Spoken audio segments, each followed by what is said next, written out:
Female lead को guide करने और सौंपने के 3 साल बाद मेरा मिशन पूरा हो गया। जिस रात मैं जा रहा था, गू किंगहन की आंखें लाल थीं और उसने मेरे कपड़े का कोना कसकर पकड़ा हुआ था। ब्रदर, आपने कहा था कि आप मुझे कभी अकेला नहीं छोड़ेंगे। मैं अचानक घबरा गया। इत्तेफाक से वो रात गू किंगहन की 18वीं सालगिरह कमिंग ऑफ एज की रात थी। मैंने उसे बहला फुसलाकर कहा कि मैं बस उसका तोहफा तैयार करने जा रहा हूं, और फिर उसकी नजरें हटते ही मैं चुपचाप वहां से चला गया। 5 साल बाद एक बैंक्वेट के दौरान मैं अचानक बेहोश हो गया। जब मेरी आंख खुली तो गू किंगहन बहुत ही आराम से मेरी आंखों पर एक रेशमी स्कार्फ से पट्टी बांध रही थी। उसके चेहरे पर एक बीमार और सनक भरी मुस्कान थी। 5 साल हो गए। ब्रदर, अपना वो तोहफा मुझे कब देने वाले हैं? स्ट्रैटेजी मिशन पूरा हो गया था और अब मेरी वापसी का वक्त आ गया था। गू किंगहन की आंखें लाल थीं और वो जिद में मेरा हाथ छोड़ने को तैयार नहीं थी। ब्रदर, क्या आप मुझे छोड़कर जाना चाहते हैं? उसकी आवाज कांप रही थी। उसकी हमेशा रहने वाली वो शांति अब गायब थी और उसकी जगह एक साफ दिखने वाली घबराहट ने ले ली थी। गू किंगहन की ऐसी हालत देखकर मेरे दिल में एक चुभन सी होने लगी। आज उसका जन्मदिन था और मैंने वादा किया था कि मैं उसे एक सरप्राइज दूंगा। बस 3 मिनट पहले ही गू किंगहन ने शर्माते हुए धीमी आवाज में कहा था, ब्रदर, जो भी तोहफा लाएंगे मुझे वो बहुत पसंद आएगा।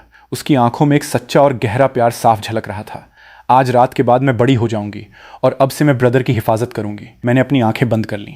मेरा दिल कड़वाहट से भर गया था। आखिरकार ये सब अब कभी सच नहीं हो सकता था, क्योंकि जिस पल मैं इस दुनिया में ट्रांसमिग्रेट होकर आया था, मुझे बता दिया गया था कि गू किंगहन इस दुनिया की वो फीमेल लीड है जिसे सबका प्यार मिलेगा और मैं बस एक टूल मैन सपोर्टिंग कैरेक्टर हूं। मेरा काम बस गू किंगहन को बड़ा होने तक प्रोटेक्ट करना था और आखिर में उसे मेल लीड को सौंप देना था। और अब 3 साल बीत चुके थे। मेल लीड की एंट्री होने वाली थी, तो मेरा यहां से जाना जरूरी था। मैंने एक गहरी सांस ली और शांत दिखने का नाटक किया। हाथ छोड़ो, गू किंगहन ने जिद में कहा। नहीं, उसकी आवाज तक बैठ गई थी। ब्रदर, आपने कहा था कि आप मुझे छोड़कर नहीं जाएंगे। आपने कहा था। वो बार बार यही दोहरा रही थी। आपने कहा था। ठीक उसी वक्त सिस्टम ने मुझे घबराते हुए कहा, होस्ट, आपको जल्दी निकलना होगा। मेल लीड और फीमेल लीड की पहली मुलाकात होने वाली है। आपका वहां होना ठीक नहीं है। मैं भी जाना चाहता था, लेकिन आखिरकार गू किंगहन फीमेल लीड थी। उसने मुझे इतनी मजबूती से पकड़ रखा था कि मेरा इस दुनिया से पूरी तरह अलग होना नामुमकिन हो रहा था। अब मेरे पास कोई और रास्ता नहीं था। अगले ही पल मैं सीधा गू किंगहन के चेहरे के करीब गया। हम दोनों के बीच की दूरी बहुत कम हो गई थी। हमारी हल्की सांसें एक दूसरे से टकरा रही थीं। एक अजीब सा और प्यार भरा माहौल बन गया था। तुम फिर से क्या फालतू सोच रही हो?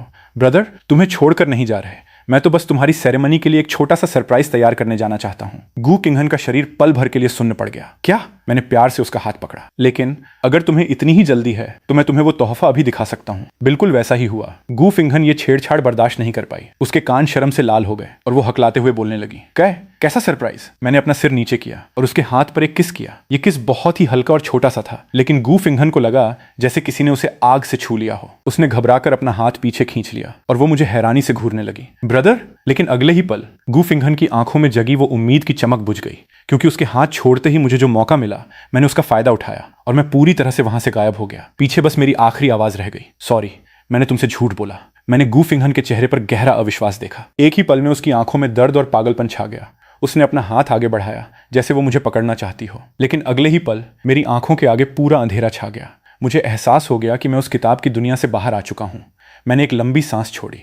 हालांकि ये बहुत बेरहम तरीका था, लेकिन आखिरकार अब मैं और गू किंगहन कभी नहीं मिलने वाले थे। इसलिए जाने से पहले उसकी हर उम्मीद को तोड़ देना ही सही था, ताकि वो मेरे लिए अपने दिल में कोई जगह न रखे और आगे चलकर मेल लीड को पूरे दिल से अपना सके। ओरिजिनल कहानी में मेल लीड का नाम जियांगहन था। वो अपने नाम के बिल्कुल उलट एक बहुत ही गर्मजोशी से भरा और दूसरों को समझने वाला इंसान था। वही वो इंसान था जिसकी किस्मत में गू किंगहन के साथ पूरी जिंदगी बिताना लिखा था। इस मिशन को पूरा करने के बाद मुझे 5 साल की छुट्टियां मिली। मैं एक बड़े और मुलायम बिस्तर पर लेटा हुआ था। मैंने धीरे धीरे अपनी आंखें बंद की।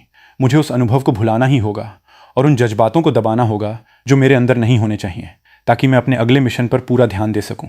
लेकिन जैसे ही मैंने आंखें बंद की, गू किंगहन का वो आखिरी चेहरा मेरी आंखों के सामने घूमने लगा। वो उसके हमेशा के सीधे सादे रूप से बिल्कुल अलग था। उसकी आंखों में छाई वो निराशा और पागलपन किसी के भी रोंगटे खड़े कर दे। उसके उस चेहरे ने मुझे उस दिन की याद दिला दी जब मैंने उसे पहली बार देखा था। उस वक्त गू किंगहन को उसके सगे माए बाप ने अभी अभी बेचा था। वो लड़की खून और गंदगी से सनी हुई ऑक्शन के एक पिंजरे में लेटी थी। उसके माथे पर बालों की कुछ लटें बिखरी थीं जो उसे बहुत अकेला और कमजोर दिखा रही थी। वहां आए मेहमान आपस में बातें कर रहे थे। ऑक्शन वाले क्या सोच रहे हैं? इस मरने वाली बच्ची को यहाँ क्यों ले आए? सुना है कि इसके माए बाप को जुए के लिए पैसों की जरूरत थी, इसलिए उन्होंने अपनी सगी बेटी को बेच दिया। हे भगवान, इस बच्ची को इतनी गहरी चोटें आई हैं। कितनी बेचारी लग रही है ये। बेचारे लोगों में कुछ तो ऐसा होता ही है जिससे नफरत की जाए। अगर इसके माए बाप ने इसे बेच दिया तो पक्का ये कोई मनहूस और नाजायज पैदाइश होगी। उन चालाक और लालची नजरों के बीच गू किंगहन किसी टूटे फूटे सामान जैसी लग रही थी, जिस पर तरह तरह के अंदाजे लगाए जा रहे थे, लेकिन उसके चेहरे पर कोई भाव नहीं था। उसने एक बार भी आंख उठाकर नहीं देखा, जैसे उसे इन सब लोगों की आदत पड़ चुकी हो।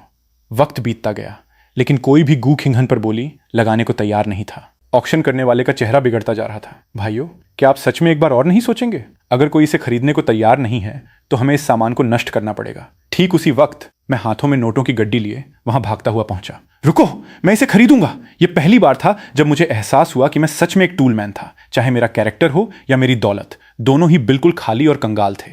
करीब 10 मिनट तक हर कोने को छान मारने और अपनी लगभग पूरी जमा पूंजी उड़ा देने के बाद मैं किसी तरह ऑक्शन की शुरुआती रकम जुटा पाया था। और फिर सबकी घूरती नजरों के बीच मैं बहुत ही अजीब हालत में गू किंघन को अपने घर ले आया। इंसान की जान तो आखिरकार बच गई थी, लेकिन अब एक नई मुसीबत खड़ी हो गई थी। मुझे समझ नहीं आ रहा था कि मैं क्या करूं। वो लड़की किसी घायल बच्चे की तरह पूरी तरह चौकन्नी और ठंडी नजरों के साथ दरवाजे पर खड़ी रही। वो अंदर आने को तैयार ही नहीं थी। हालांकि बाहर से ऐसा लग रहा था जैसे उसे कोई फर्क नहीं पड़ रहा हो, लेकिन मैं महसूस कर सकता था कि उसकी सांसें तनी हुई थीं और उसकी आंखें मुझे लगातार घूर रही थीं। उसके इस तरह घूरने से मुझे बहुत अजीब लगने लगा और मेरे मुंह से सूखे गले के साथ बस एक ही लाइन निकली, हेलो, मेरा नाम गू किंघन है। सामने से अभी भी कोई रिएक्शन नहीं आया।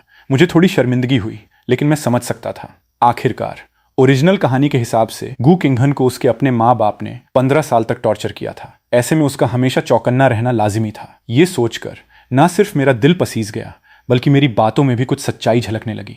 आज के बाद से मैं तुम्हारा परिवार हूं। तुम्हें मेरे सामने इतना डरने या हिचकिचाने की जरूरत नहीं है। गू किंघन ने आखिरकार अपना सिर उठाया। उसकी आंखें किसी कब्र की तरह गहरी थीं और उसने आज रात की अपनी पहली बात कही। शर्तें क्या हैं? शर्तें? मैं एक पल के लिए सुन्न रह गया। गू किंघन पूरी तरह से अलर्ट मोड में थी। हाँ, मेरी जान बचाने के लिए तुम्हारी शर्त क्या है? फीमेल लीड आखिर फीमेल लीड ही थी। उसकी बस कुछ ही बातों ने मेरी बोलती बंद कर दी थी। मैं उसे ये तो नहीं बता सकता था ना कि मैं अपने सिस्टम का मिशन पूरा करने के लिए जानबूझकर उसके करीब आया हूं। इसलिए मैंने प्यार से उसके सिर को थपथपाया। मुझे ब्रदर कहो। अब हैरान होने की बारी गू किंघन की थी। क्या? मैंने कहा, तुम मुझसे छोटी हो। क्या एक बड़े इंसान का एक छोटी बच्ची की जान बचाना कोई आम बात नहीं है? इसमें भला मैं क्या शर्त रखूंगा? मेरे होठों पर एक शैतानी सी मुस्कान आ गई। लेकिन हाँ, अगर तुम चाहती हो कि मैं हमेशा तुम्हारे साथ रहूं तो मुझे एक बार प्यार से ब्रदर बुलाकर सुनाओ, ठीक है? आखिर मैंने अभी अभी अपनी सारी जमा पूंजी खाली कर दी थी। जो लड़की आगे चलकर पूरी दुनिया पर राज करने वाली थी, अगर वो मुझे कुछ बार ब्रदर बोल दे तो ये कोई बहुत बड़ी बात तो नहीं है ना? रात के अंधेरे में उस लड़की के कान हल्के लाल हो गए। बहुत देर बाद ऐसा लगा जैसे वो चिढ़ गई हो और उसने बहुत झिझकते हुए बस एक शब्द कहा, ब्रदर। मैं पागलों की तरह हंसने लगा, लेकिन बाद में मैं सच में इसी एक शब्द ब्रदर की वजह से मैंने अपनी जान की बाजी लगाकर 3 साल तक उसकी हिफाजत की और उसके बाद से गू किंघन हमेशा मेरे साथ रही। ओरिजिनल कहानी की सेटिंग के हिसाब से इन 3 सालों में गू किंघन को कई भयानक और खौफनाक हालातों से गुजरना था। जिंदगी की ठोकरें खाकर वो इतनी छोटी उम्र में ही बेहद बेरहम, ठंडी और क्रूर तरीकों वाली बन जाती। इसलिए मैंने जानबूझकर ओरिजिनल कहानी के बिल्कुल उलट काम किया। जैसे मुझे कहानी पहले से पता हो, मैं गू किंघन को आने वाले हर खतरे से बचाता रहा और उसकी बहुत अच्छे से हिफाजत की। हालांकि कई बार हालत बहुत डरावने थे, लेकिन हमेशा आखिर में सब ठीक ही रहा। गू किंघन भी बहुत बदल गई थी। वो अब पहले की तरह उदास और अपने में खोई हुई नहीं रहती थी, बल्कि धीरे धीरे वो एक बहुत ही काबिल, कोमल और तहजीब वाली औरत बन गई थी। जब भी वो मुझे देखती, उसकी उन खूबसूरत आंखों में एक ऐसी मुस्कान होती जिसे वो बिल्कुल भी नहीं छुपाती थी। वो बार बार मेरी कान के पास अपनी बहुत ही कोमल और मीठी आवाज में बातें करती, जिससे मेरे शरीर में एक ऐसी सिहरन दौड़ जाती जिसे मैं बर्दाश्त नहीं कर पाता था। मेरी यादें धीरे धीरे 3 साल आगे आ गईं। गू किंघन की वो आखिरी नजर मेरी यादों वाली लड़की से बिल्कुल अलग थी। मुझे अचानक बैठे बिठाए घबराहट होने लगी। अपने सबसे करीबी इंसान से धोखा खाने के बाद गू किंघन के दिल पर क्या गुजरी होगी, निराशा या फिर गहरी नफरत? मैं अपने सपने से चौंक कर उठा। मेरे पसीने छूट रहे थे और मैंने अनजाने में ही सिस्टम को आवाज लगाई, सिस्टम, गू किंघन अब कैसी है? सिस्टम एक पल के लिए रुका। आप पिछली दुनिया की फीमेल लीड की बात कर रहे हैं? उसकी हालत अभी बिल्कुल ठीक नहीं लग रही है। वो इमोशनली टूट चुकी है और बेकाबू हो गई है। मेरे दिल की धड़कन रुक सी गई। लेकिन ये तो आम बात थी। ओरिजिनल कहानी भी तो ऐसी ही थी। फीमेल लीड जब अपनी जिंदगी के सबसे बुरे दौर में थी, तब उसकी मुलाकात मेल लीड जियांग हन से होती है, जो उसके लिए फरिश्ता बनकर आता है और फिर वो जियांग हन से पागलों की तरह प्यार करने लगती है। धोखा खा चुकी गू किंघन के अंदर खुद को लेकर बहुत डर भर गया था। यहाँ तक कि एक बार उसने जियांग हन को कैद करके भी रख लिया था। लेकिन आखिर में जियांग हन के साथ रहते रहते उसने अपने दिल के उस डर को खत्म कर ही लिया और फिर वो दोनों पूरी जिंदगी के लिए एक हो गए। ये सोचकर मैंने चैन की सांस ली। कहानी का आखिरी अंजाम तो पहले से ही तय था, फिर मुझे किस बात की फिक्र करनी चाहिए? लेकिन बाद में मुझे एहसास हुआ कि मैं कितना गलत था। अगर मैंने पहले ही ध्यान दिया होता कि गू किंघन की मुझे देखने वाली उन नजरों में एक पागलपन, एक अजीब सी खुशी और यहाँ तक कि एक सनक छिपी थी, तो क्या मैं ये समझ पाता कि वो एक ऐसी सन की लड़की थी जिसे दिखावा करने में महारत हासिल थी? ऐसे पागल इंसान को कहानी के हिसाब से नहीं चलाया जा सकता। और कहानी का वो आखिरी अंजाम तो कब का पटरी से उतर चुका था। क्या मुझे अपने कानों पर यकीन नहीं हुआ? 5 साल हो चुके थे। मेरी लंबी छुट्टियां खत्म हो गई थीं और मैं अपना अगला मिशन शुरू करने वाला था। लेकिन सिस्टम मुझे हिचकिचाते हुए बता रहा था कि गू फिंगहन का ब्लैकनिंग बुराई का लेवल आसमान छू रहा है। मेल लीड उसका दिल जीतने में नाकाम रहा है। कहानी पूरी तरह से बर्बाद हो चुकी है और वो दुनिया तबाह होने ही वाली है। सिस्टम ने दबी हुई आवाज में कहा, होस्ट, जियांग हन हार गया है। अब उसकी जगह आपको गू किंगहन का दिल जीतना होगा। तुमने ये बात पहले क्यों नहीं बताई? जब मैं उसे पूरी तरह से धोखा दे चुका हूं तब मुझे वापस भेजना। क्या ये मौत को दावत देना नहीं है? मैं सोच भी नहीं सकता था कि मेरे उस धोखे ने गू किंगहन को कितनी गहरी चोट पहुंचाई होगी कि उसका बुराई का लेवल इतना ज्यादा बढ़ गया और अब मुझे वापस जाकर उसका दिल जीतना था। जैसे ही मुझे कहानी याद आई, मेरा दिल आधा ठंडा पड़ गया। 5 साल बीत चुके थे और गू किंगहन अब 23 साल की थी। ओरिजिनल कहानी के हिसाब से वो अब अपनी ताकत, दौलत और चालाकियों के मामले में सबसे ऊंचे मुकाम पर पहुंच चुकी थी और उसका स्वभाव बेरहम, खौफनाक और बेहद सनकी बन चुका था। मुझे अब उसके सामने खड़ा करना क्या ऐसा नहीं था जैसे किसी बैकग्राउंड कैरेक्टर को सबसे ताकतवर बॉस से लड़ने के लिए भेज दिया जाए? मैंने बार बार सिर हिलाया और सिस्टम को साफ मना कर दिया, लेकिन सिस्टम फूट फूट कर रोने लगा। होस्ट, मैं आपसे भीख मांगता हूं। वो पिछली दुनिया हमारी जिम्मेदारी थी। अगर वो तबाह हो गई तो हमें भी हमेशा के लिए मिटा दिया जाएगा। मजबूरी में मुझे वापस गू किंगहन की दुनिया में लौटना ही पड़ा। सिस्टम ने बताया कि गू किंगहन इस वक्त एक ऑक्शन नीलामी में है, इसलिए मैं सीधा वहीं पहुंच गया। बड़ी मुश्किल से इस सच्चाई को कबूल करने के बाद मैंने चारों तरफ देखा तो पाया कि सभी ने चेहरे पर डिजाइनर मास्क पहन रखे थे। ये पक्का अमीर लोगों की कोई खुफिया नीलामी थी। सबने मास्क पहन रखे हैं।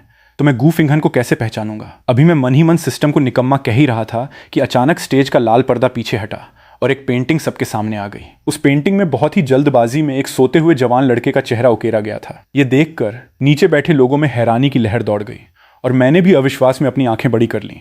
लेकिन इसलिए नहीं कि वो कोई बहुत बड़ी और मशहूर पेंटिंग थी, बल्कि इसलिए क्योंकि ये पेंटिंग मैंने गू फिंगहन के लिए बनाई थी। 10 साल पहले जब गू किंगहन नई नई मेरे घर रहने आई थी तो हर रात सिरदर्द की वजह से वो सो नहीं पाती थी। उसके माए बाप ने उसे भारी मात्रा में बेहोशी की दवाइयां दी थी, जिनका असर अभी तक पूरी तरह से खत्म नहीं हुआ था। इसलिए मैं उसे ड्रिप लगवाने के लिए अस्पताल ले गया था। वहां हर रात मैं खुद उसे बच्चों वाली कहानियां सुनाता था या लोरी गाकर सुलाने की कोशिश करता था। वक्त बीतता गया। फिर जब वो उठी तो मैंने उसे ये पेंटिंग देते हुए कहा था, उम्मीद है अब से तुम्हें हर रात मीठे सपने आएंगे। उस लड़की के कान हल्के लाल हो गए थे और उसने होंठ दबाते हुए वो पेंटिंग मुझसे ले ली थी। लेकिन मैंने कभी सपने में भी नहीं सोचा था कि आखिरकार 10 साल बाद एक ऑक्शन में मुझे वो पेंटिंग दोबारा देखने को मिलेगी। नीचे बैठे लोग एक दूसरे का मुंह ताक रहे थे। साफ था कि उन्हें नहीं पता था कि ये पेंटिंग इतनी कीमती क्यों है, और उनका न जानना बिल्कुल सही था, क्योंकि खुद मुझे भी नहीं पता था कि ये इतनी कीमती क्यों है। 1 करोड़? ठीक उसी वक्त एक बेहद ठंडी और मीठी आवाज़ गूंजी। पूरे हॉल में अचानक लोगों के चौंकने की आवाज़ें आने लगीं और सबकी नज़रें एक ही तरफ घूम गईं। मैं पल भर में सुन्न पड़ गया। रुको, क्या ये गू किंगहन की आवाज़ नहीं है? और ये बिल्कुल मेरे बगल से ही आई थी। मैंने अपनी गर्दन घुमाकर अपने बगल में देखा। वहां डिजाइनर गाउन पहने एक औरत अपनी सीट पर आराम से बैठी थी। उसका रुतबा बहुत ही शाही और ठंडा लग रहा था। चांदी के उस मास्क ने उसे और भी ज्यादा रहस्यमयी बना दिया था, जैसे कह रहा हो कोई अजनबी पास ना आए। मेरे दिल की धड़कन बहुत तेज हो गई। मैंने गू किंगहन को 3 साल तक पाला था। मैं उसे पहचानने में कभी गलती नहीं कर सकता। ये पक्का गू किंगहन ही है। लगता है मैंने सिस्टम को गलत समझा। वो निकम्मा नहीं बल्कि कुछ ज्यादा ही काम का निकला, जिसने मुझे सीधा गू किंगहन के बगल वाली सीट पर लाकर बिठा दिया था। शायद मेरे चेहरे पर हैरानी कुछ ज्यादा ही साफ झलक रही थी, क्योंकि मेरे बगल में बैठी उस औरत ने हल्का सा अपना सिर घुमाया और मेरी आंखों में देखा। जिस पल हमारी नजरें मिली, उसकी वो उदास और पागलपन से भरी नजर मुझ पर ऐसे टिक गई जैसे कोई आग मुझे जलाकर राख कर देना चाहती हो। उसकी वो जानी पहचानी आवाज मेरे कानों में गूंजी, पहले की तरह ही कोमल और प्यार भरी, ब्रदर। हालांकि ये बहुत ही प्यार से कहा गया था, लेकिन इसके बावजूद मेरे पसीने छूट गए। गू फिंगहन, क्या उसने मुझे पहचान लिया है? तो क्या अब मुझे हाँ में सिर हिलाना चाहिए? मुझे क्या कहना चाहिए? और मैं उसे अपने उस धोखे के बारे में कैसे समझाऊंगा? मैं इतना डर गया था कि मेरा गला सूख गया और मेरे मुंह से आवाज ही नहीं निकल रही थी। ए हैन। अचानक एक साफ और तेज आवाज ने मेरी सोच को तोड़ दिया। तब जाकर मेरा ध्यान गया कि उसके बाईं तरफ एक लड़का बैठा था। उसने सफेद रंग का सूट पहना हुआ था और उसके चेहरे का मास्क बहुत ही सिंपल डिजाइन का था, जो उसे बहुत ही सौम्य और शांत दिखा रहा था। ए हान, ऑक्शन करने वाला तुम्हें स्टेज पर बुला रहा है, ऐसे बैठ ही मत रहो। इस बात में जो अपनापन था वो मेरे ऊपर किसी ठंडे पानी की बाल्टी जैसा गिरा और मैं अचानक होश में आ गया। ये जियांग हन है। ओरिजिनल कहानी में सिर्फ जियांग हन ही वो इंसान था जो खौफनाक गू किंगहन को एहन बुलाने की हिम्मत रखता था। अगर ऐसा है तो गू किंगहन का अभी अभी ब्रदर कहना शायद मेरे लिए नहीं था। आखिरकार मैंने भी तो चेहरे पे मास्क पहन रखा है, वो मुझे पहचान ही नहीं सकती। इसका मतलब उसने ये अपने बगल में बैठे जियांग हन को कहा होगा। बिल्कुल वैसा ही हुआ। जियांग हन की बात सुनकर गू किंगहन ने बस धीमे से हम कहा और अपनी नजरें हटा लीं। वो उठी और स्टेज की तरफ जाने लगी। तब जाकर मैंने राहत की सांस ली, लेकिन इस राहत के बीच मुझे न जाने क्यों एक अजीब सी उदासी भी महसूस हो रही थी। ये मुझसे नहीं होगा। गू किंगहन का दिल जीतना तो दूर की बात है, अभी तो मेरी ही हालत ऐसी है कि मैं डर के मारे उसकी एक नज़र का भी सामना नहीं कर सकता। मैंने चुपके से सिस्टम को थपथपाया और फुसफुसाते हुए कहा, क्या ये मिशन मुझे ही करना पड़ेगा? मुझे लगता है जियांग हन उसे बहुत अच्छे से लाइन पर ला रहा है और गू किंगहन भी कोई पागल विलेन नहीं लग रही है। मेरी बात पूरी होने से पहले ही सिस्टम ने मुझे घबराते हुए बीच में टोक दिया, होस्ट चुप रहिए और जल्दी से अपना मिशन पूरा कीजिए। फीमेल लीड का बुराई का लेवल अभी भी बढ़ रहा है। उसकी आवाज इतनी डरी हुई थी जितनी पहले कभी नहीं सुनी गई। फीमेल लीड ने पहले ही इस ऑक्शन हॉल में बम बिछा रखे हैं। जैसे ही टाइम पूरा होगा वो इस पेंटिंग को गले से लगाकर बाकी सबके साथ यहीं जलकर राख हो जाएगी। मैंने झटके से अपना सिर ऊपर उठाया। स्टेज पर खड़ी गू फिंगहन अभी भी वैसी ही शांत, खूबसूरत और एलिगेंट लग रही थी, लेकिन उसके हाथों में एक स्टील का ट्रिगर था जिससे वो खेल रही थी। उस पल मेरी सांसें रुक गईं। सिस्टम ने कहा कि यही पेन उस बम का ट्रिगर है और मुझे किसी भी कीमत पर गू किंगहन को उसे दबाने से रोकना होगा। और गू किंगहन सबकी आंखों के सामने इतनी बेखौफ होकर अपना वो जानलेवा हथियार दिखा रही थी। वो सच में पागल है। मैं घबराहट में सोच रहा था कि उस पेन को कैसे छीना जाए, लेकिन स्टेज पर खड़ी गू किंगहन बहुत ही आराम से मुस्कुरा रही थी। वो तालियों की गूंज और कैमरों के सामने खड़ी थी और उसने लापरवाही से अपना मास्क उतार दिया। नीचे बैठी भीड़ से अचानक हैरानी भरी आवाजें आने लगीं। क्या ये प्रेसिडेंट गू नहीं है? गू किंगहन खुद एक ऑक्शन में हिस्सा लेने आई हैं? मैंने तो सुना था कि वो बिजनेस में बहुत बिजी रहती हैं। हे भगवान, ये तो तस्वीरों से भी ज्यादा खूबसूरत दिखती हैं। इन सब हैरानी भरी आवाजों के बीच ऑक्शन करने वाला संभलते हुए आगे बढ़ा और उनसे सवाल किया, मिस गू, क्या आप बताएंगी कि आपने इस पेंटिंग के लिए इतनी बड़ी रकम क्यों चुकाई? सबकी उत्सुक नजरों के बीच गू किंगहन ने बहुत ही शांति से कहा, ये मेरे पति ने मेरे लिए बनाई थी। मैंने अविश्वास में स्टेज की तरफ देखा, लेकिन गू किंगहन के चेहरे पर कोई भाव नहीं बदला, जैसे वो सच में अपने पति के लिए अपना प्यार दिखा रही हो। पूरे हॉल में अचानक से चीखने और फुसफुसाने की आवाजें गूंज उठी। गू किंगहन की शादी हो चुकी है? क्या ऐसा नहीं था कि वो अपने पहले प्यार की वजह से पूरी जिंदगी शादी नहीं करने वाली थी? उसने अपना इरादा कैसे बदल लिया? लगता है तुमने कुछ ज्यादा ही नॉवेल्स पढ़ लिए हैं। कौन सी कामयाब औरत जज्बातों में बहकर फैसले लेती है? हाँ, मैंने भी सुना है कि वो जियांग परिवार के बड़े बेटे के काफी करीब हैं। पक्का उन दोनों का कुछ चल रहा होगा। ये बातें करते करते कुछ लोगों ने छुपकर जियांग हन की तरफ अजीब सी नजरें डाली, लेकिन जियांग हन ने बस एक जबरदस्ती की मुस्कान दी और कुछ नहीं कहा। और मैं, जैसे मुझ पर बिजली गिर गई हो, मैं सुन्न पड़ गया और काफी देर तक होश में नहीं आ पाया। मैंने गू किंगहन से शादी कब की? ऑक्शन करने वाले ने पक्का ये उम्मीद नहीं की थी कि गू किंगहन सच में इस सवाल का जवाब देगी। वो एक्साइटमेंट के मारे लाल हो गया। आखिरकार गू किंगहन हमेशा से बहुत ठंडी और सावधान रहने वाली इंसान थी और वो कभी कोई इंटरव्यू नहीं देती थी, इसलिए उसने इस मौके का फायदा उठाते हुए तुरंत एक और सवाल दाग दिया, लेकिन मैंने तो सुना था कि मिस गू हमेशा से सिंगल रही हैं।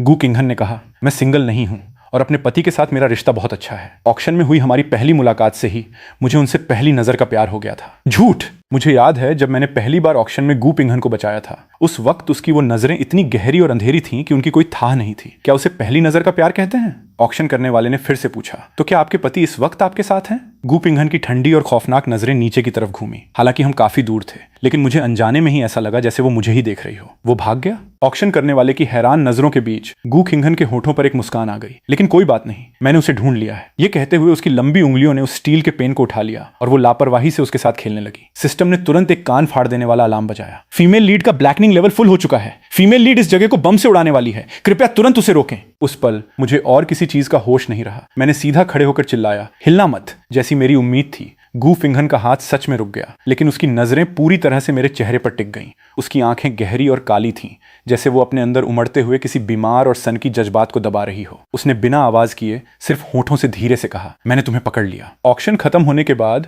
बैंक्वेट दावत शुरू हुई। मैंने सबसे सादे डिजाइन वाला सूट पहन लिया और लोगों की भीड़ में सबसे अनदेखे कोने में जाकर छुप गया। मेरा दिमाग अभी भी बहुत उलझा हुआ था। उस वक्त मुझे देखने के बाद गू फिंगहन ने वैसा कोई खतरनाक कदम नहीं उठाया जैसा मैंने सोचा था। वो बस बहुत शांति से स्टेज से नीचे आई और अपनी पहले वाली सीट पर बैठ गई, जो कि मेरे बिल्कुल बगल में थी। हम दोनों में से किसी ने भी मुंह नहीं खोला। मैं कांटों पर बैठा हुआ महसूस कर रहा था और घबराहट से मेरी हथेलियों में पसीना आ रहा था। ऑक्शन के दौरान मेरा ध्यान बिल्कुल भी नहीं लगा। मेरा पूरा दिमाग बस इसी बात से भरा था कि ऑक्शन खत्म होने के बाद मैं गू किंगहन से क्या कहूंगा। लंबे समय बाद मिल रहे हैं, तुम इन सालों में कैसी रही? लेकिन उसका ये बुरा हाल तो पूरी तरह से मेरी ही वजह से था। मेरा दिमाग पूरी तरह से कंफ्यूज था और बड़ी मुश्किल से मैंने ग्रीट करने के कुछ तरीके सोचे थे। लेकिन जैसे ही ऑक्शन खत्म हुआ, मशहूर और अमीर लोगों की भीड़ ने गू फिंगहन को घेर लिया और वो उनके साथ चली गई। मैं बस उसकी पीठ को घूरता रह गया। वो लंबी थी, उसका रुतबा बहुत ही शाही और कीमती लग रहा था। तब जाकर मुझे एहसास हुआ कि गू फिंगहन अब वो बच्ची नहीं रही जिसे मैं 5 साल पहले जानता था। वो अब बिजनेस की दुनिया की एक बहुत मशहूर और ताकतवर हस्ती बन चुकी थी। अब वो मेरी उंगलियों के इशारों पर कैसे नाच सकती थी। बैंक्वेट में खड़े हुए मुझे अचानक सिस्टम की आवाज आई, होस्ट, आपका मिशन फीमेल लीड का दिल जीतना है, उसका कत्ल करना नहीं। आप इस कोने में छुपकर उससे कैसे मिलेंगे? मैंने सिरदर्द के साथ उसे बीच में ही टोक दिया। पहले मुझे थोड़ा संभलने तो दो। मैं अभी गू किंगहन को देखते ही नर्वस हो जाता हूँ। उसका दिल जीतना तो दूर की बात है। और तो और मैंने सिर उठाकर देखा, गू किंगहन हॉल के बीचों बीच खड़ी थी। वो अलग अलग फील्ड के मशहूर और अमीर लोगों के साथ जाम टकरा रही थी। वो बहुत शांत और कॉन्फिडेंट लग रही थी, लेकिन मुझसे बहुत दूर, जहां तक मैं पहुंच भी नहीं सकता था। वो और मैं अब बिल्कुल अलग अलग क्लास स्तर के लोग बन चुके थे। क्या सच में उसका दिल जीता जा सकता था? Hello mister. अचानक मेरे कानों में एक बहुत ही सौम्य सी आवाज गूंजी, जिससे मेरा ध्यान वापस आया। एक शानदार डिजाइनर सूट पहने जियांग हन मेरे सामने खड़ा था। वो मुझे देखकर हल्की सी मुस्कान दे रहा था और उसने बिना किसी घुमाव फिराव के सीधा कहा, तुम भी मेरी तरह एक स्ट्रैटेजी प्लेयर मिशन पूरा करने वाले हो ना? मैं हैरान रह गया। ओरिजिनल कहानी में मैं बस एक टूल मैन लड़का था जिसकी कोई अहमियत नहीं थी। उसने मुझे कैसे पहचान लिया? जियांग हन ने शायद मेरी घबराहट देख ली थी। उसने समझाते हुए कहा, हम दोनों एक ही जैसे प्लेयर हैं। जब तुम इस दुनिया में आए तो मुझे एक सिस्टम नोटिफिकेशन मिला था। और तो और गू फिंगहन। अपनी बात को बीच में ही रोककर उसने अचानक टॉपिक बदल दिया। तुमने सुना ही होगा कि मैं अपना मिशन पूरा करने में नाकाम रहा। ये दुनिया बस तबाह ही होने वाली है, इसीलिए सिस्टम ने इमरजेंसी में तुम्हें यहाँ भेजा है। मैंने हिचकिचाते हुए हाँ में सिर हिलाया। लेकिन हालांकि मैं नाकाम रहा, पर मैंने यहाँ 5 साल बिताए हैं, इसलिए मैं गू किंगहन के बारे में थोड़ा बहुत तो जानता हूँ। जियांग हन ने मेरी तरफ अपना वाइन ग्लास उठाया और सच्चाई से मुस्कुराया। तुम्हारे आगे के मिशन में मैं तुम्हारी मदद करूंगा। ये तो एक अनचाहा सरप्राइज था। आखिरकार एक दोस्त होने से काम आसान हो जाता है, इसलिए मैंने तमीज के साथ शुक्रिया कहा और उसका वाइन ग्लास लेकर एक घूंट पिया, जिसका मतलब था कि मैंने उसकी पार्टनरशिप मंजूर कर ली है। जियांग हन ने मेरी बांह पकड़ी। चलो मैं तुम्हें कुछ बड़ी हस्तियों से मिलवाता हूँ। उसकी बात अभी पूरी भी नहीं हुई थी कि अचानक आसपास बिल्कुल शांति छा गई। भीड़ दोनों तरफ हट गई और बीच में एक रास्ता बन गया। गू किंगहन बहुत ही आराम से मेरी तरफ चलती हुई आ रही थी।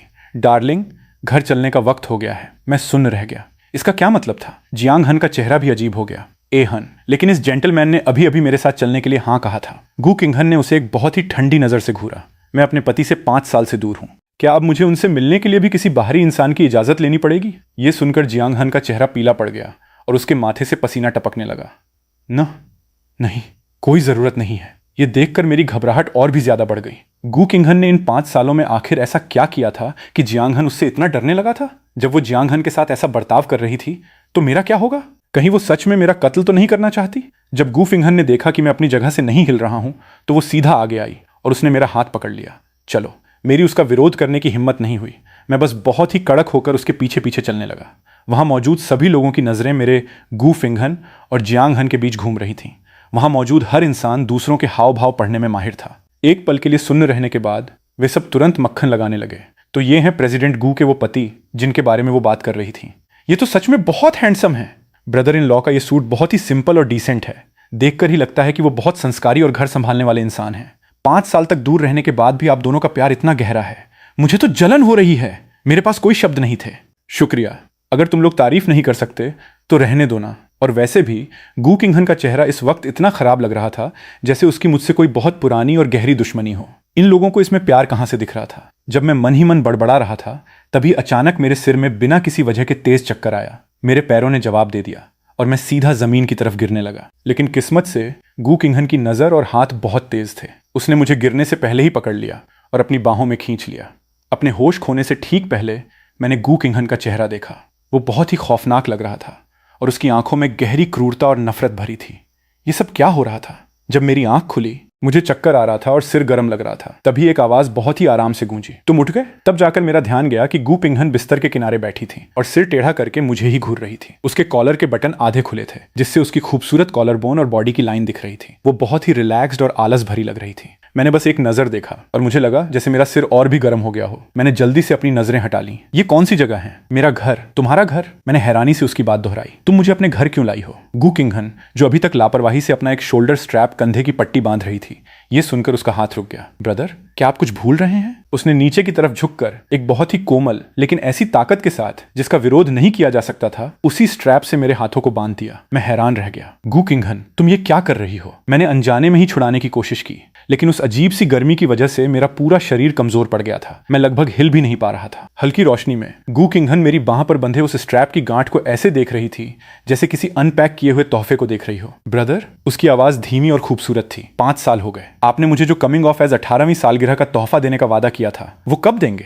मेरा शरीर एक ही पल में सुन्न पड़ गया। कमिंग ऑफ एज का तोहफा? क्या ये 5 साल पहले जाते वक्त मेरा बनाया हुआ कोई झूठा बहाना नहीं था? मुझे उम्मीद नहीं थी कि गू किंगहन ने न सिर्फ इसे सच मान लिया था बल्कि उसे अब तक याद भी रखा था। मैंने थोड़ी घबराहट के साथ धीमी आवाज में कहा, वो गू किंगहन के होठों पर एक मुस्कान आ गई। मुझे पता है ब्रदर मेरे लिए इतने अच्छे हैं तो पक्का उन्होंने वो तोहफा अपने पास ही कहीं छुपा कर रखा होगा। ये कहते हुए उसकी लंबी उंगलियां मेरे कॉलर से नीचे की तरफ फिसलने लगी। मुझे अंदाजा लगाने दीजिए, यहाँ है या फिर यहाँ। मुझे पहले से ही एक अजीब सी गर्मी लग रही थी और उसकी इस छेड़छाड़ ने आग में घी का काम किया। मुझे अंदर से गुस्सा आने लगा। मैंने सीधा गू किंगहन का कॉलर पकड़ा और बहुत ही बेरहमी से उसे किस कर लिया। मैं बिल्कुल 5 साल पहले की तरह ही एक शैतानी मुस्कान के साथ हंसा। ब्रदर के इस कमिंग ऑफ एज तोहफे से क्या तुम संतुष्ट हो? मैंने तो बस गू फिंगहन को परेशान करने और चिढ़ाने के लिए ऐसा किया था, लेकिन मुझे उम्मीद नहीं थी कि उसकी आंखें और भी गहरी हो जाएंगी। गू किंगहन की सांसें तेज हो गईं और वो दोबारा मेरे करीब आई और फुसफुसाते हुए बोली, मैं थोड़ी और संतुष्ट होना चाहती हूँ। ठीक उसी वक्त दरवाजे पर अचानक जोर जोर से खटखटाने की आवाज आई। प्रेसिडेंट गू, क्या आप अंदर हैं? मिस्टर जियांग हन आए हैं और आपसे मिलना चाहते हैं। बीच में टोके जाने की वजह से गू किंगहन का चेहरा लटक गया, लेकिन जियांग हन का नाम सुनकर आखिरकार वो रुक गई। उसके होठों पर एक बर्फ जैसी ठंडी मुस्कान आ गई। बिल्कुल सही वक्त पर आया है। मुझे भी उससे कुछ काम था। उसका ये लहजा न जाने क्यों बहुत डरावना लग रहा था और मैंने देखा कि गू फिंगहन बिस्तर से उतरकर जाने वाली थी। मैंने जल्दी से अपनी बाह पर बंधे उस स्ट्रैप को हिलाते हुए उसे दिखाया। रुको, क्या तुम इसे भूल रही हो? अब तो इसे खोल देना चाहिए। गू किंगहन के कानों पर छाई वो प्यार भरी लालिमा अभी तक गई नहीं थी और उसने मुझे देखकर एक बहुत ही मासूम सी मुस्कान दी। क्या मैं इसे ऐसे ही नहीं छोड़ सकती? उसका लहजा ऐसा था जैसे वो किसी नासमझ बच्चे को बहला रही हो। बाहर बहुत खतरा है। कल रात बैंक्वेट में ब्रदर बस 2 मिनट के लिए मेरी नजरों से दूर गए थे और किसी ने आपको नशीली दवा दे दी। इसलिए बेहतर होगा कि आप हमेशा मेरे ही पास रहें। इसका मतलब गू किंगहन ने मुझे कैद कर लिया था। मेरे दोनों हाथ बंधे हुए थे और दरवाजे पर भी ताला लगा दिया गया था। मेरा मूड बहुत खराब हो गया और मैं वापस बिस्तर पर बैठ गया। सिस्टम, क्या तुम्हारे पास मुझे यहाँ से बाहर निकालने का कोई तरीका है? मुझे उम्मीद नहीं थी कि सिस्टम का जवाब इतनी खुशी से भरा होगा। बाहर क्यों जाना है? होस्ट, क्या आपको पता है कि गू फिंगहन का ब्लैकनिंग लेवल बुराई का स्तर 40 पॉइंट नीचे गिर गया है। मेरी रिसर्च के हिसाब से आप जितनी बार उसके करीब जाते हैं उसका ब्लैकनिंग लेवल उतना ही कम हो जाता है। अब इस दुनिया के तबाह होने का कोई खतरा नहीं है। गू फिंगहन की आंखों में एक खुशी की चमक आ गई, लेकिन फिर भी उसने बहुत ही सीरियस होकर सफाई दी। आप गुस्सा नहीं है तो मैं आपसे कैसे गुस्सा हो सकती हूँ? मैंने हंसते हुए कहा। क्या बात कर रही हो? क्या तुम मुझसे कभी गुस्सा नहीं हुई? नहीं? फिर मेरी आवाज थोड़ी धीमी हो गई। जब मैं पिछली बार तुम्हें छोड़कर गया था तब तुम्हारे दिल पर क्या बीत रही थी? हालांकि मैंने ये नहीं कहा था कि मैं किस बार जाने की बात कर रहा हूँ, लेकिन हम दोनों ही समझ गए थे। गू किंगहन ने सिर उठाकर मेरी तरफ देखा। उसकी आंखों में पूरी सच्चाई थी। बेशक मुझे आपकी फिक्र हो रही थी। मैं हैरान रह गया। उसने आगे कहा, उस दिन आप अचानक मेरी आंखों के सामने से गायब हो गए थे। मैं चिंता के मारे लगभग पागल हो गई थी, लेकिन मैं आपसे जरा भी गुस्सा नहीं थी। इसके अलावा और क्या फीलिंग्स हो सकती हैं? मेरी आंखें अचानक से थोड़ी नम हो गईं, लेकिन मैंने जाते वक्त तुमसे झूठ बोला था। क्या तुम गुस्सा नहीं हो? असल में यह सवाल मेरे दिल में बहुत लंबे समय से दबा हुआ था। इतना लंबा कि वो किसी जहरीले कांटे की तरह मेरे दिल में चुभ रहा था, जिसकी वजह से जब भी मैं गू फिंगहन को देखता मुझे बहुत गिल्ट फील होता था। इसलिए मैं खुद को रोक नहीं पाया और इस मौके का फायदा उठाते हुए, बहुत कैजुअल दिखने का नाटक करते हुए मैंने गू फिंगहन से यह सवाल पूछ लिया। जब मैं बेचैनी से उसके जवाब का इंतजार कर रहा था तभी अचानक मेरी पलकों पर एक गर्म सा एहसास हुआ। गू किंगहन ने मेरी उन आंखों पर किस कर लिया जो न जाने कब लाल हो चुकी थी। उसकी आवाज बेहद कोमल थी। मैं गुस्सा नहीं हूं, चाहे आपने मुझसे झूठ ही क्यों ना बोला हो। शुरुआत में मुझे उस कीचड़ से बाहर निकालने वाले इंसान आप ही थे। सच कहूं तो आप इस दुनिया में आकर मेरी जान बचाने के लिए राजी हुए। बस यही मेरे लिए बहुत खुशी की बात है। उसने मेरा हाथ कसकर पकड़ लिया और अपनी उंगलियां मेरी उंगलियों में फंसा ली। बस मैं ही थोड़ी ज्यादा लालची हो गई थी और चाहती थी कि आप पूरी जिंदगी मेरे साथ रहें। आखिरकार मेरे आंसू छलक ही पड़े, लेकिन इस बार मेरे दिल में कोई दर्द नहीं था, बल्कि एक ऐसी खट्टी मीठी और गर्मजोशी भरी फीलिंग आ रही थी जो पहले कभी नहीं आई थी। मैंने अपने आंसू पोंछे। ठीक है, ये कहते हुए मैं थोड़ा साइड हट गया और अपने पीछे छुपाए हुए एक बहुत ही खूबसूरत केक को सामने कर दिया। गू किंगहन हैरान रह गई। ये? मैंने उस पर लगी 24 मोमबत्तियों पर प्यार से हाथ फेरा और बहुत ही सीरियस होकर कहा, गू किंगहन, हैप्पी बर्थडे। मैं कभी नहीं भूला था कि आज तुम्हारा जन्मदिन है। गू किंगहन को काफी देर तक इसी तरह सुन और बिना कुछ बोले बैठे देखकर मैं खुद को रोक नहीं पाया और हंसते हुए उसे चिढ़ाया। क्या हुआ? क्या तुम्हें यह तोहफा पसंद नहीं आया? गू किंगहन ने आखिरकार अपना सिर उठाया। मोमबत्ती की उस गर्म रोशनी में मेरे सामने बैठी इस बड़ी हो चुकी औरत के वो तीखे नैन नक्श थोड़े से धुंधले लग रहे थे। एक पल के लिए ऐसा लगा जैसे मैं कुछ साल पीछे चला गया हूँ। उस साल की कमिंग ऑफ एज 18वीं सालगिरह सेरेमनी के अधूरे रह जाने का जो पछतावा था वो आखिरकार इस पल में पूरा हो गया था। 18 साल की उस लड़की की आंखों में प्यार का समंदर उमड़ रहा था, जिसने जैसे समय और दूरी को पार करते हुए एक बात कही, नहीं, मुझे ये बहुत पसंद है। अगले ही पल उसने फिर से धीमी आवाज में कहा, और आप भी बहुत पसंद हैं। उसने आगे कुछ नहीं कहा, लेकिन उसकी आंखों में आंसुओं की एक हल्की सी परत थी और वो बिना पलकें झपकाए मुझे घूर रही थीं। उसकी आंखें किसी गहरे और स्याह तालाब की तरह लग रही थीं, जो किसी को भी अपने अंदर डूबने के लिए मजबूर कर दे। ब्रदर, आप पहले मेरे साथ इतने अच्छे क्यों थे? ये सवाल इतना अचानक था कि मैं अपनी जगह पर ही सुन्न रह गया। लेकिन गू किंगहन खुद से ही आगे बोलती रही। मैंने 8 साल तक सोचा, लेकिन फिर भी मुझे समझ नहीं आया। जब मैं अपनी जिंदगी के सबसे बुरे दौर में थी तब सिर्फ आपने मेरे साथ रहने और मेरी हिफाजत करने का फैसला किया। लेकिन जब मैं बड़ी हो गई और इस काबिल हो गई कि आपकी हिफाजत कर सकूं, तब आप मुझे धोखा देकर चले गए। उसकी आवाज़ आखिर में आते आते कांपने लगी थी। क्या आपको सिर्फ मेरी बेचारी और दयनीय हालत देखना ही पसंद है? गू किंघन ने एक बार फिर अपना वो बेबस और लाचार रूप दिखाया, बिल्कुल वैसा ही जैसा उसने मेरे जाने के वक्त दिखाया था। मेरा दिल बेकाबू होकर बहुत जोर से हिल गया। ऐसा लग रहा था जैसे मैं पूरी तरह से किसी नशे में हूं। गू किंघन ने मेरा हाथ उठाया और प्यार से अपने गालों पर रगड़ा। वो किसी छोटी सी बिल्ली की तरह बिल्कुल शांत और आज्ञाकारी लग रही थी। लेकिन कोई बात नहीं, चाहे आप मुझे पागल समझें या फिर मुझे अपना टाइम पास करने का कोई खिलौना समझें, मैं बस आपसे यही भीख मांगती हूं कि आप मुझे छोड़कर मत जाइए। उसकी आंखें लाल हो गई थीं। ब्रदर, प्लीज मुझ पर थोड़ा सा रहम खा लीजिए। शायद वो दवा का असर खत्म होने का साइड इफेक्ट था। मेरा दिल पूरी तरह से पिघल चुका था। मैं जानता था कि गू किंघन 8 साल पहले से मुझे पसंद करती थी, लेकिन मुझे उम्मीद नहीं थी कि उसका यह प्यार इतना लंबा चलेगा। मेरे धोखे को सहने के बाद, 5 साल का वो अकेलापन झेलने के बाद भी वो हमेशा की तरह मुझसे प्यार कर सकती थी। मेरे दिल में एक खट्टी मीठी सी और दर्द भरी फीलिंग भर गई। काश मैं एक स्ट्रैटेजी प्लेयर मिशन पूरा करने वाला ना होता। अगर मैं इन 5 सालों में उसके साथ रहता तो क्या वो इतनी सनकी और बात बात पर डरने वाली नहीं बनती? इस डर और बेचैनी के साथ मैं उस रात ठीक से सो नहीं पाया, शायद दवा के असर की वजह से या फिर पुरानी यादों की वजह से। मेरी आंखें पूरी तरह से भीग गई थीं। उस आधी नींद और बेहोशी की हालत में मुझे लगा जैसे गू फिंघन ने मुझे अपनी बाहों में भर लिया है। मुझे उसके शरीर की गर्मी महसूस हो रही थी। मैं महसूस कर सकता था कि वो हल्के से मेरे सिर को थपथपा रही थी और धीमी आवाज में कुछ पुचकार रही थी, बिल्कुल वैसे ही जैसे मैंने पहले उसके साथ किया था। मैंने उसे कहते हुए सुना, ब्रदर, उम्मीद है अब से आपको हमेशा मीठे सपने आएंगे। Ring ring. आधी रात में वो नोटिफिकेशन की आवाज बहुत चुभने वाली लग रही थी। मैंने चिढ़कर अपनी भौहें सिकोड़ी और नींद से जाग गया। गू फिंघन अभी भी सो रही थी। उसकी लंबी गर्दन और बाहें चांद की रोशनी में थोड़ी धुंधली लग रही थीं। एक पल के लिए मुझे लगा जैसे वो वही 8 साल पहले वाली लड़की है। मैंने उसे जगाने के डर से बहुत ही धीरे से अपना फोन बंद करने की कोशिश की, लेकिन काफी ढूंढने के बाद भी मुझे अपना फोन नहीं मिला। तब जाकर मुझे एहसास हुआ कि यह आवाज मेरे दिमाग में मौजूद सिस्टम से आ रही थी। स्ट्रैटेजी प्लेयर जियांग हन ने बातचीत की, रिक्वेस्ट भेजी है, क्या आप कॉल उठाना चाहते हैं? मैं खामोश हो गया। हालांकि इससे पहले जियांग हन ने मेरा हाथ पकड़कर कहा था कि वो मेरी मदद करेगा, लेकिन मेरे मुड़ते ही मुझे नशीली दवा दे दी गई थी। अगर गू किंघन मुझे अपने घर नहीं लाती तो शायद मैं अब तक कहीं बेहोश पड़ा होता। और इस पूरे सफर में मैंने सिर्फ जियांग हन की दी हुई वाइन पी थी। मैंने बहुत ही सावधानी से उसकी रिक्वेस्ट एक्सेप्ट कर ली। चाहे वो जो भी करना चाहता हो, मैं हालात के हिसाब से देख लूंगा। गू किंघन, मुझे यहां से बाहर निकलने का तरीका मिल गया है। जियांग हन की साफ आवाज में बहुत खुशी थी,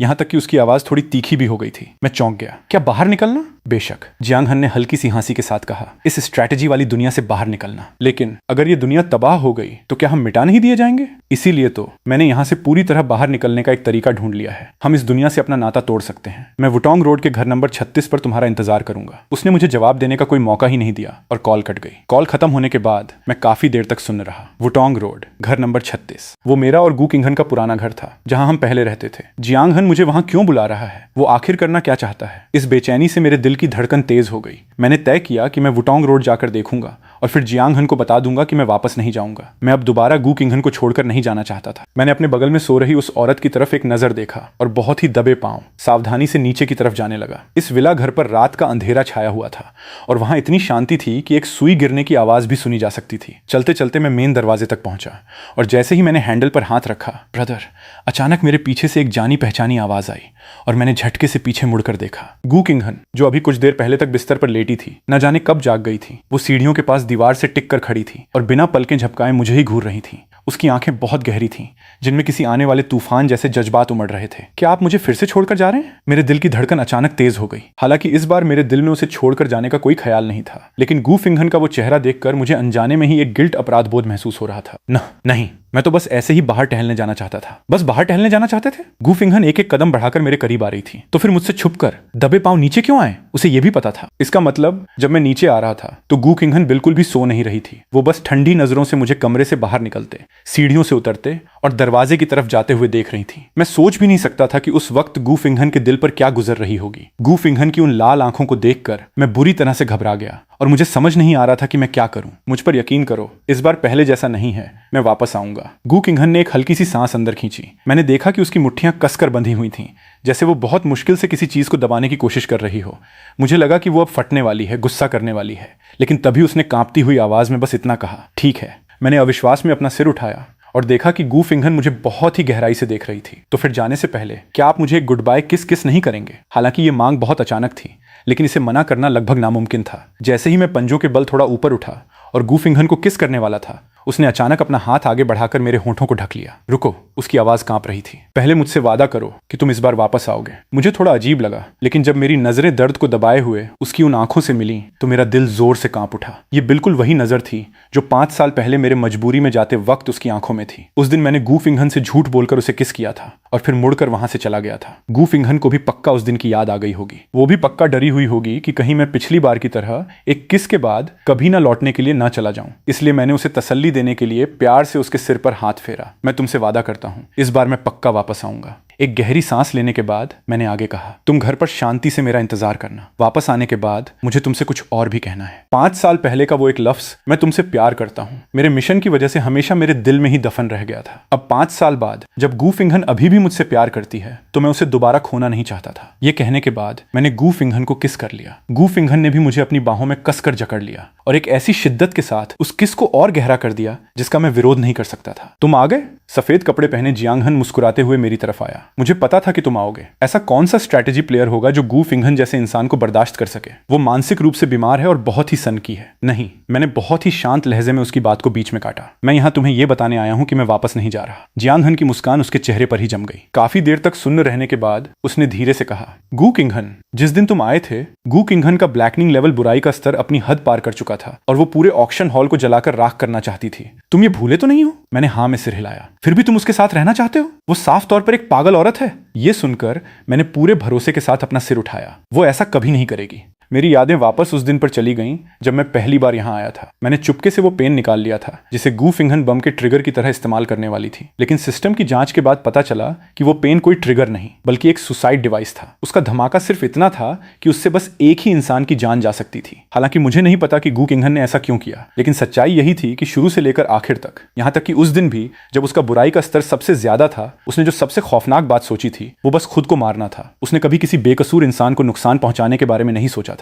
उसी पल मुझे एहसास हुआ कि मैं इस ओरिजिनल कहानी की वजह से अंधा हो गया था। मेरे दिमाग में पहले से बैठी हुई बातों ने मुझे यह सोचने पर मजबूर कर दिया था कि गू किंघन बड़ी होकर एक सनकी, बेरहम और भयानक औरत बन गई है। लेकिन जिस पल सिस्टम ने मुझे बताया कि वो पेन एक सुसाइड डिवाइस है, मुझे अचानक एहसास हुआ कि शायद गू किंघन कभी बदली ही नहीं। वो हमेशा से वही सच्ची और प्यार से भरी लड़की रही है और मेरे जाने के बाद उन 5 सालों में वो बस अपने उस टूटे हुए प्यार को सीने से लगाए अकेली ही इस सफर पर चलती रही। जियांगहन खामोश हो गया। अगर तुम वापस नहीं जाना चाहते तो मैं तुम्हारे साथ जबरदस्ती नहीं कर सकता। लेकिन उसने अपनी नजरें उठाई और मुझे घूरते हुए कहा, लेकिन यहां से निकलने का ये आखिरी मौका है। गू किंघन का ब्लैकनिंग लेवल बहुत ज्यादा बढ़ने की वजह से ये पूरी दुनिया लगभग तबाह होने वाली थी। अब ये दुनिया धीरे धीरे शांत हो रही है। सिर्फ इसी जगह पर अभी भी एनर्जी में काफी हलचल है। यही बाहर निकलने का इकलौता रास्ता है। तुम अच्छी तरह सोच लो, आज रात ये दुनिया पूरी तरह से रिपेयर ठीक हो जाएगी।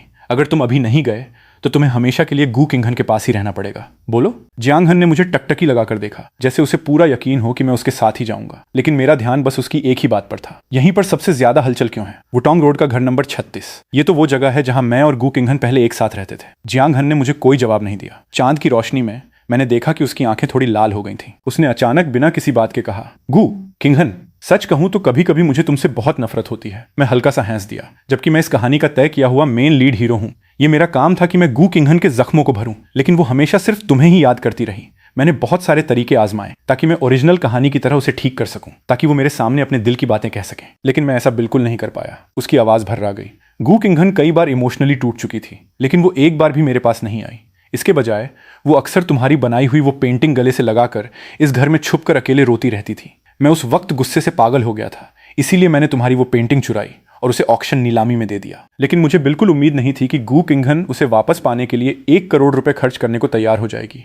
तब जाकर मुझे एहसास हुआ कि शायद शुरू से ही मेरे जीतने का कोई चांस था ही नहीं। उसका एक एक लफ्ज मेरे दिल पर बहुत जोर से हथौड़े की तरह लगा, जिससे मेरा दिल सुन्न पड़ गया। मुझे एक पल के लिए समझ नहीं आया कि मैं क्या कहूं। उस वक्त मैंने गुस्से में आकर तुम्हें नशीली दवा दे दी थी। अब जब मैं उस बारे में सोचता हूं तो मुझे बहुत गिल्ट फील होता है। मुझे माफ कर दो। जियांगहन ने अपनी आंखों के कोने पोंछे और मेरे सामने झुककर माफी मांगी। इसलिए इस बार मैं तुम्हें यहां से बाहर ले जाना चाहता हूं ताकि मैं अपने पापों का प्रायश्चित कर सकूं। ये सब सुनने के बाद मैं काफी देर तक चुप रहा। कोई जरूरत नहीं है। एक स्ट्रैटेजी सिस्टम इंसान को कैसे पागल कर देता है, ये दर्द मैं बहुत अच्छे से समझ सकता हूं। जियांगहन को उस इंसान का दिल जीतने के लिए मजबूर किया गया जिसे वो पसंद नहीं करता था, और मुझे उस इंसान से दूर जाने के लिए मजबूर किया गया जिसे मैं पसंद करता था। चूंकि हम दोनों ही मिशन के सताए हुए हैं और ऊपर से जियांगहन ने मुझे कोई असली नुकसान भी नहीं पहुंचाया है, इसलिए अब मुझे उससे कोई शिकायत नहीं है। उम्मीद है कि वो नई दुनिया में वापस अपने असली रूप रूप में लौट पाएगा। मुझे कोई शिकायत न करते देख जियांग हन जैसे सुन्न पड़ गया। बहुत ही धीमी आवाज में शुक्रिया कहने के बाद एक हल्की सी रोशनी चमकी और जियांग हन का शरीर धीरे धीरे धुंधला होने लगा। हाँ, एक बात बताना भूल गया, ये जगह सबसे कमजोर इसलिए है क्योंकि यहाँ गू फिंगहन के जज्बात सबसे ज्यादा बेकाबू हुए थे। जियांग हन को एक दिन का नजारा याद आ गया। दूसरों के सामने हमेशा पत्थर दिल और बेरहम दिखने वाली गू किंगहन इस टूटे फूटे से छोटे घर में एक पेंटिंग को बहुत देर तक घूरती रही थी। वो इतनी देर तक बिना हिले खड़ी रही जैसे कोई मूर्ति हो। जब वो बोर होकर वहां से जाने वाला था तभी अचानक उसे कुछ आंसू चमकते हुए दिखाई दिए। गू किंगहन सच में रो रही थी। वो बिना आवाज किए रो रही थी, लेकिन उसकी आंखें एकदम लाल थीं, जैसे वो अपनी पूरी ताकत से अपने दर्द को दबाने की कोशिश कर रही हो। शायद उसी पल से जियांग हन को एहसास हो गया था कि वो इस मिशन में कभी कामयाब नहीं हो पाएगा। जियांग हन के जाने के बाद मैं अभी भी थोड़ा खोया हुआ था। गू किंगहन रोई थी। हमारी पहली मुलाकात से लेकर दोबारा मिलने तक पूरे 8 सालों में मैंने उसे कभी एक बूंद आंसू बहाते नहीं देखा था, चाहे उसे उसके माए बाप ने बेच दिया हो या मैंने उसे धोखा दिया हो। ज्यादा से ज्यादा बस उसकी आंखें लाल होती थीं। शायद इसी वजह से मुझे हमेशा लगता था कि वो इतनी मजबूत है कि उसे कोई नहीं तोड़ सकता। मैंने कभी नहीं सोचा था कि किताब की वो बेरहम फीमेल लीड भी छुपकर रोती होगी। इसी उलझन में मुझे अचानक एहसास हुआ कि न जाने कब सुबह हो चुकी थी और मैं एक विला घर के मेन दरवाजे के सामने पहुंच गया था। हालांकि मैं काफी दूर था, लेकिन फिर भी मैं साफ देख सकता था। गू फिंगहन दरवाजे पर ही खड़ी थी। वो लंबी और पतली थी, लेकिन उसने अपना सिर नीचे झुका रखा था और बिना किसी वजह के बहुत ही कमजोर और अकेली लग रही थी। गू फिंगहन ने सच में मेरे एक वादे के लिए पूरी रात इंतजार किया था। मैं अब और नहीं रुक पाया और दौड़कर उसकी तरफ गया। गू किंगहन! उसने झटके से अपना सिर उठाया और पहली बार उसकी आंखों में बिना किसी दिखावे के हैरानी और अपनी खोई हुई चीज को वापस पाने की खुशी थी। मैं उसकी बाहों में जा गिरा। मेरी आंखें भर आई थीं और मैंने कहा, जब गू किंगहन 15 साल की थी तो उसे उसके माँ बाप ने बेच दिया था। एक औरत अपनी छोटी बच्ची को गोद में लिए उसके सामने रुकी और उसे डराते हुए बोली, बच्ची देखो, अगर तुम बात नहीं मानोगी तो तुम्हारा भी यही हाल होगा। अगर तुम आगे से अच्छी बच्ची बनकर नहीं रही तो मैं भी तुम्हें ऐसे ही बेच दूंगी। उस छोटे बच्चे ने चोटों से भरी गू किंगहन को बस एक नजर देखा और वो डर के मारे जोर जोर से रोने लगा। लेकिन गू किंगहन के चेहरे पर कोई भाव नहीं था। उसे ये सब बिल्कुल भी डरावना नहीं लग रहा था। उसके पैदा होने के बाद से ही जुए की लत के शिकार उसके माँ बाप हमेशा उस पर अपना गुस्सा निकालते थे और उसे गालियां देते थे। लेकिन अपनी भड़ास निकालने के बाद वो अक्सर गू किंगहन को गले लगाकर फूट फूट कर रोते थे। स्याओहान, मम्मी पापा सच में तुमसे बहुत प्यार करते हैं, बस कभी कभी हम खुद को कंट्रोल नहीं कर पाते। छोटी सी गू किंगहन को बहुत दर्द होता था। क्या प्यार का मतलब मारना और गालियां देना होता है? अगर ऐसा है तो मुझे ऐसा प्यार नहीं चाहिए। मुझे बस शांति से जिंदा रहना है। इसलिए उसे बेच दिए जाने से भी कोई फर्क नहीं पड़ता था, जब तक कि उसे अपने माँ बाप के साथ न रहना पड़े। इसलिए जब ऑक्शन में नीचे बैठे लोग उसे किसी सामान की तरह देख रहे थे और उसका मजाक उड़ाते हुए तरह तरह की बातें कर रहे थे, तो गू फिंगहन के अंदर कोई भी जज्बात नहीं जागे। ये बातें उसके माँ बाप की गालियों के 10वें हिस्से के बराबर भी नहीं थी। उसका दिल बहुत पहले ही पत्थर का हो चुका था। हालांकि ये सच था, लेकिन जब मैं घबराता हुआ आगे बढ़ा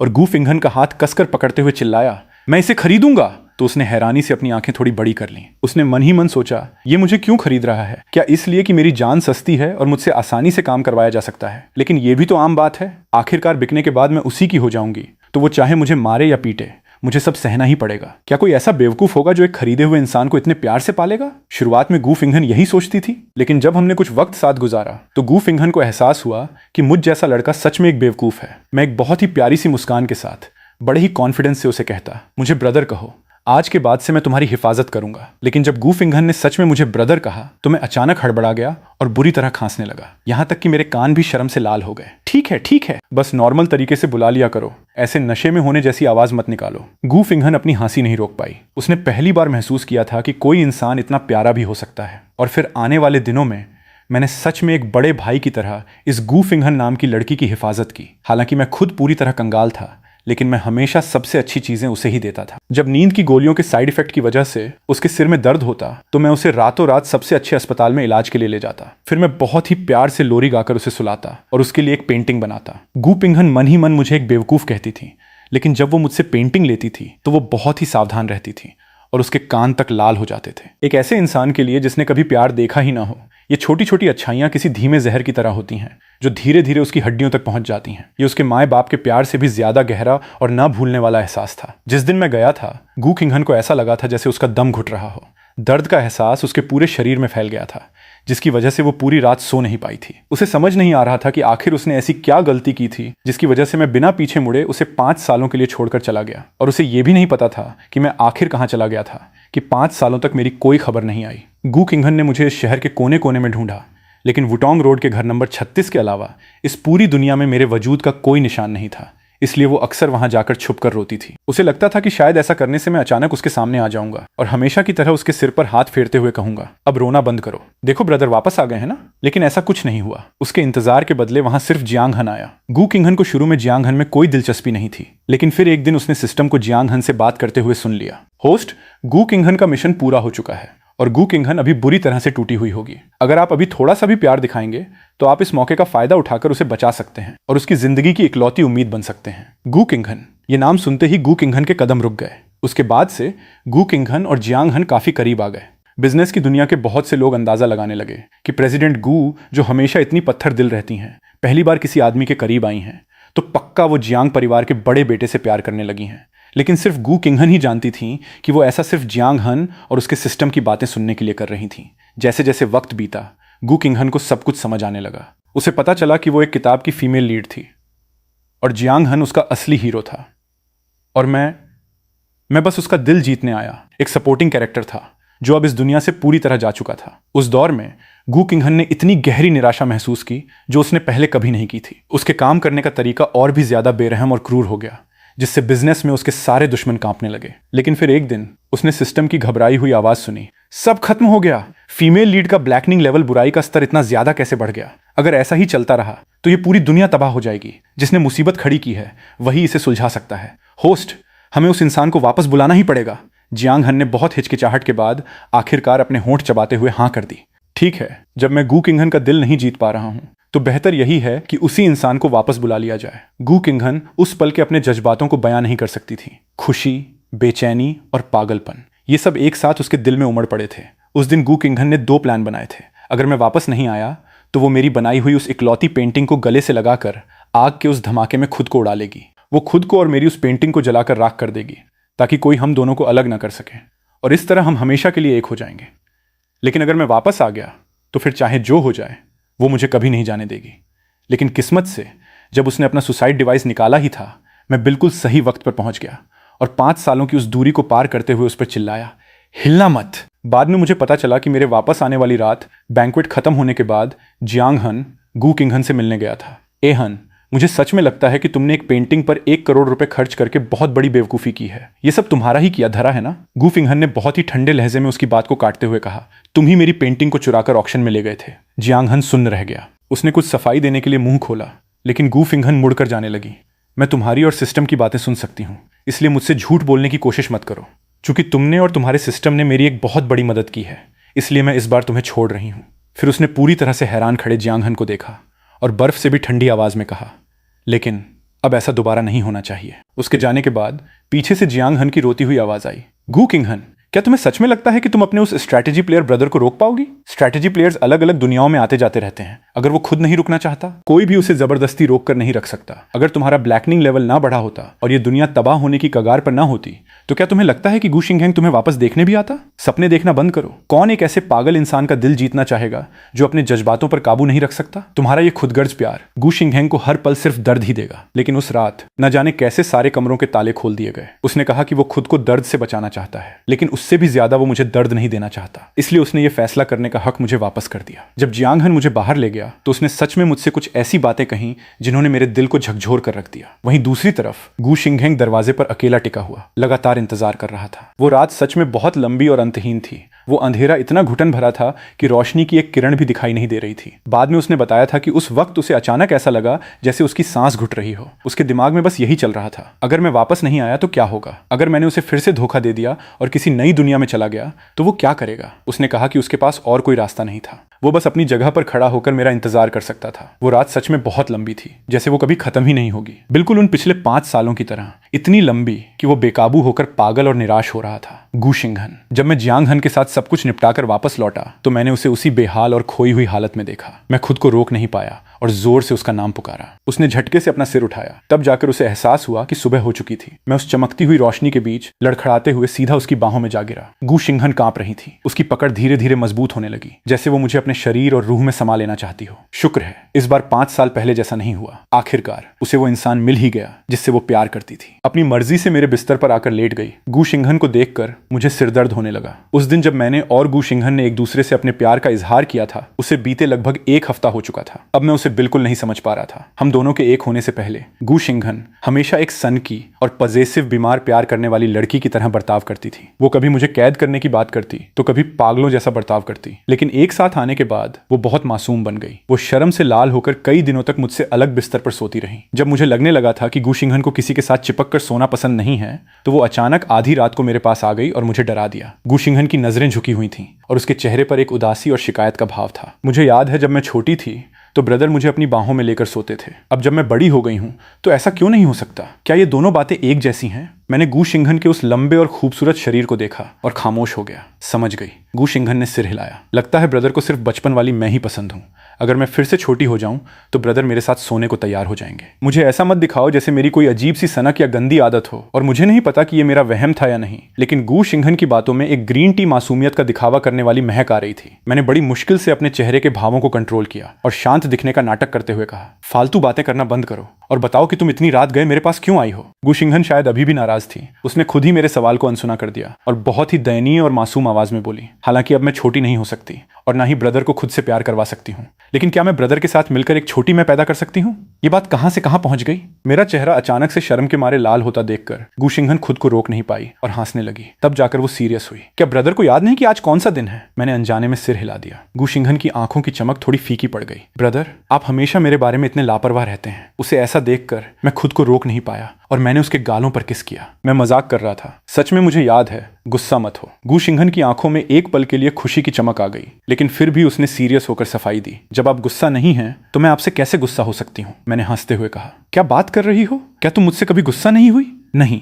तब मेरी आवाज थोड़ी धीमी हो गई। जब मैं पिछली बार तुम्हें छोड़कर गया था तब तुम्हारे दिल पर क्या बीत रही थी? हालांकि मैंने ये नहीं कहा था कि मैं किस बार जाने की बात कर रहा हूं, लेकिन हम दोनों ही समझ गए थे। गु शिंघन ने सिर उठाकर मेरी तरफ देखा। उसकी आंखों में पूरी सच्चाई थी। बेशक मुझे आपकी फिक्र हो रही थी। मैं हैरान रह गया। उसने आगे कहा, उस दिन आप अचानक मेरी आंखों के सामने से गायब हो गए थे। मैं चिंता के मारे लगभग पागल हो गई थी, लेकिन मैं आपसे जरा भी गुस्सा नहीं थी। इसके अलावा और क्या फीलिंग्स हो सकती हैं? मेरी आंखें अचानक से थोड़ी नम हो गईं, लेकिन मैंने जाते वक्त तुमसे झूठ बोला था। क्या तुम गुस्सा नहीं हो? असल में यह सवाल मेरे दिल में बहुत लंबे समय से दबा हुआ था। इतना लंबा कि वो किसी जहरीले कांटे की तरह मेरे दिल में गहराई तक चुभ रहा था, जिसकी वजह से जब भी मैं गु शिंघन को देखता मुझे बहुत गिल्ट फील होता था। इसलिए मैं खुद को रोक नहीं पाया और इस मौके का फायदा उठाते हुए, बहुत कैजुअल शांत दिखने का नाटक करते हुए मैंने गु शिंघन से यह सवाल पूछ लिया। जब मैं बेचैनी से उसके जवाब का इंतजार कर रहा था तभी अचानक मेरी पलकों पर एक गर्म सा एहसास हुआ। गु शिंघन ने मेरी उन आंखों पर किस कर लिया जो न जाने कब लाल हो चुकी थी। उसकी आवाज बेहद कोमल थी। मैं गुस्सा नहीं हूं, चाहे आपने मुझसे झूठ ही क्यों ना बोला हो। शुरुआत में मुझे उस कीचड़ से बाहर निकालने वाले इंसान आप ही थे। सच कहूं तो आप इस दुनिया में आकर मेरी जान बचाने के लिए राजी हुए, बस यही मेरे लिए बहुत खुशी की बात है। उसने मेरा हाथ कसकर पकड़ लिया और अपनी उंगलियां मेरी उंगलियों में फंसा ली। बस मैं ही थोड़ी ज्यादा लालची हो गई थी और चाहती थी कि आप पूरी जिंदगी मेरे साथ रहें। आखिरकार मेरे आंसू छलक ही पड़े, लेकिन इस बार मेरे दिल में कोई दर्द नहीं था, बल्कि एक ऐसी खट्टी मीठी और गर्म जोशी भरी फीलिंग आ रही थी जो पहले कभी नहीं आई थी। मैंने अपने आंसू पोंछे। ठीक है, ये कहते हुए मैं थोड़ा साइड हट गया और अपने पीछे छुपाए हुए एक बहुत ही खूबसूरत केक को सामने कर दिया। गु शिंघन हैरान रह गई। ये? मैंने उस पर लगी 24 मोमबत्तियों पर प्यार से हाथ फेरा और बहुत ही सीरियस होकर कहा, गु शिंघन, हैप्पी बर्थडे। मैं कभी नहीं भूला था कि आज तुम्हारा जन्मदिन है। गु शिंघन को काफी देर तक इसी तरह सुन्न और बिना कुछ बोले बैठे देखकर मैं खुद को रोक नहीं पाया और हंसते हुए उसे चिढ़ाया। क्या हुआ? क्या तुम्हें यह तोहफा पसंद नहीं आया? गु शिंघन ने आखिरकार अपना सिर उठाया। मोमबत्ती की उस गर्म रोशनी में मेरे सामने बैठी इस बड़ी हो चुकी औरत के वो तीखे नैन नक्श थोड़े से धुंधले लग रहे थे। एक पल के लिए ऐसा लगा जैसे मैं कुछ साल पीछे चला गया हूं। उस साल की कमिंग ऑफ एज 18वीं सालगिरह सेरेमनी के अधूरे रह जाने का जो पछतावा था वो आखिरकार इस पल में पूरा हो गया था। 18 साल की उस लड़की की आंखों में प्यार का समंदर उमड़ रहा था, जिसने जैसे समय और दूरी को पार करते हुए एक बात कही, नहीं, मुझे ये बहुत पसंद है। अगले ही पल उसने फिर से धीमी आवाज में कहा, और आप भी बहुत पसंद हैं। अगर आपको ये स्टोरी पसंद आई और आप आगे भी ऐसे ही धमाकेदार मनवा और एनिमी स्टोरी के रीकैप्स देखना चाहते हैं तो अभी इस चैनल को सब्सक्राइब कर लीजिए और बेल आइकन दबाना मत भूलना। मिलते हैं अगली शानदार कहानी में।